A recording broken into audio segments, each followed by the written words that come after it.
Welcome back to the medical attack vehicle ambulance build. I'm now living full-time inside the map, but I'm doing it in my front yard so that I'm trying to get ready for living in this in a harsh winter. So this winter I'm going to be trying everything out and adding what I need. And now one absolute necessity if I'm going to spend a cold winter inside the MAV is a 60-inch 4K TV.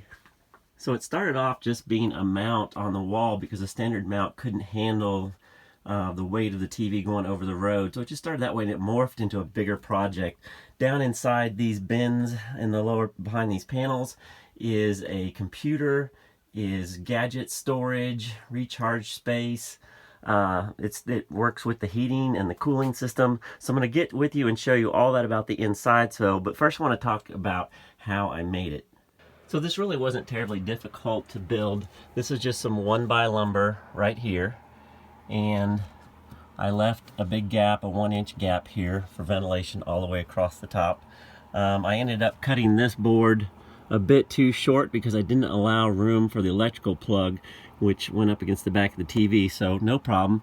I just added this piece here and cut it on an angle. So it gives it a nice bit of trim, looks good on it. And then so there's a board down the side that just goes to the floor.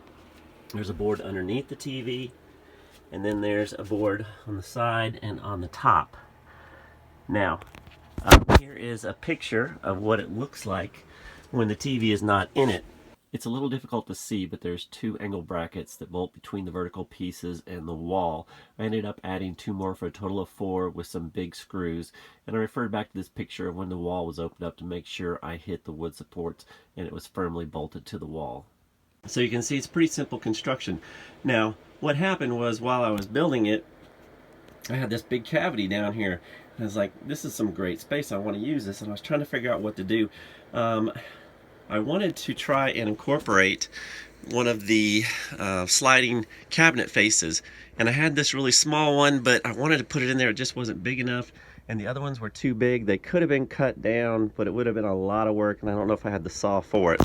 So what I ended up doing was just making some very simple panels here with a trim board across the bottom that open up. And so the way you open them is simply just pull here and the panel comes out quite easily.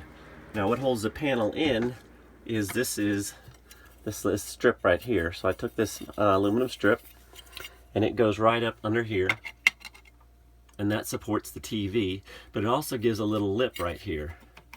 Gives a little lip right here so that the panel can go in. So one of the tricks is to put these little pieces of wood inset just a little bit, little more than the thickness of your panel. One there and one here.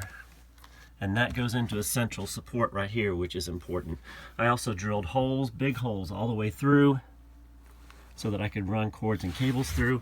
I also drilled them all down the sides to allow air ventilation right here.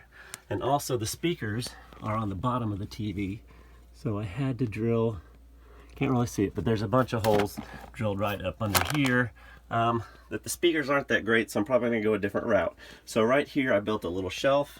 When I build shelves I like to do a slight decline in them so that things will tend to shift to the back of the shelf instead of the front. So here I have storage for an iPad, a little bin here. Here is my speaker, which I have my charging cord, which just went back through the hole. But I can charge this, and I can put this on top of the TV, and it actually kind of has better sound than the TV itself. But I'm going to get a sound bar that goes across the top. Now as far as power usage, this particular TV is, when it's running regular mode, it's about 100 watts. When you put it in eco mode, it's about 70 watts. So something you really need to use when you're plugged in, which I hope to do because I plan on being somewhere and staying for a while. So down here, I have for my iPhone, I can plug this in. This is a 12-foot cord. It just pulls out, and I can get, it's an HDMI, so my phone can feed the TV, and I can also recharge it. Keyboard storage and other storage down here. Now over here is my heater, and I'm going to show the other part of that. This is hooked up to the Digit 10 thermostat, and there's a card above. You can click on that and learn all about the Digit 10 thermostat and how you can use it to control your heater with pinpoint accuracy. Love that thing. I put it in every build. So over here is where the computer is.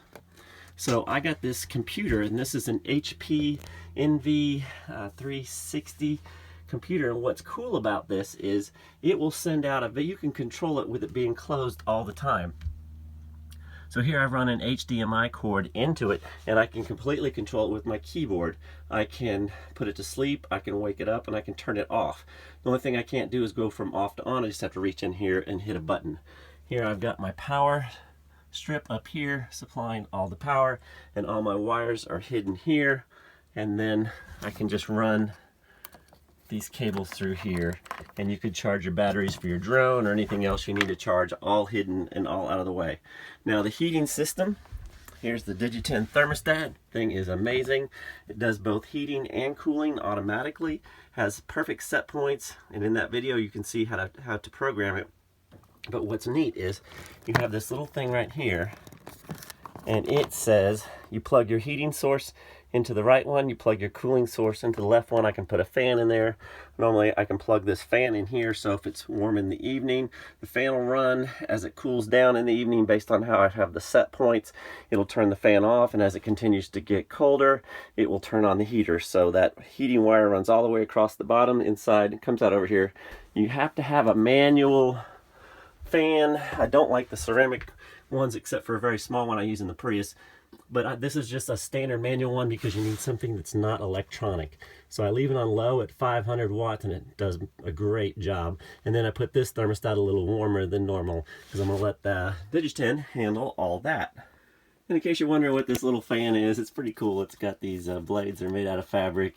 You turn it on, and it makes a really scary noise when you stick your hand in it, but it does not hurt at all. But it throws out some nice airflow. Plus, it folds up into itself like this, and you can wrap the cord around it and store it away somewhere. It runs on 110. So here I've slid the panels back on, and I'll show you how I control it. Right now I've built this little keyboard holder, and it's just very simple with a little edge on here. But I put the little USB dongle in the side of the notebook computer, which then has, this is a USB mouse and keyboard, and so I can control the computer with that. So to put it to sleep, you can just go over here and pick your button right here, and you can put it to sleep there like that. And then to wake it up, you just move the mouse, I think, or hit the escape key.